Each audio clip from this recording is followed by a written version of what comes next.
এই রোজার দিনে জগন্নাথ বিশ্ববিদ্যালয়ের ছাত্রদের স্লোগানের রেফারেন্স টেনেই বলতে হচ্ছে সব শালারা বাটপার। জগন্নাথ বিশ্ববিদ্যালয়ের ছাত্ররা তাদের ক্যাম্পাস সঠিকভাবে যেন নির্মাণ হয়, সেই কারণে ওই বাটপার প্রতারক বিভিন্ন গোষ্ঠীর কাছ থেকে কাজ সেনাবাহিনীর কাছে দেওয়ার জন্য যেন সুষ্ঠুভাবে সম্পন্ন হয়, তারা স্লোগান দিয়েছিল সব খেলারা বাটপার, আর্মি হবে ঠিকাদার। এই রাজনৈতিক এই পট পরিবর্তনের পরও আমরা দেখতে পাচ্ছি বিভিন্ন রাজনৈতিক দল ভোটের কথা চিন্তা করে আওয়ামী লীগের কালো টাকা পেতে ভিতরে ভিতরে গোপনে গোপনে আওয়ামী লীগকে প্রোটেক্ট করছে, আওয়ামী লীগের পক্ষে অবস্থান নিচ্ছে।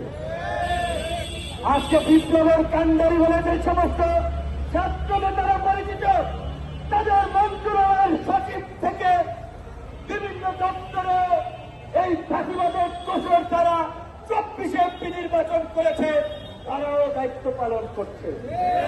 আমি জানতে চাই যুবক্রিয়া উপদেষ্টার কাছে, বাফুফের সহসভাপতি জাহিদি রেডিয়ান ধর্মা আওয়ামী লীগের ফাঁসিবাদের দোষর 24 নির্বাচন করেছে, সে কিভাবে বাফুফের সহসভাপতি হয়?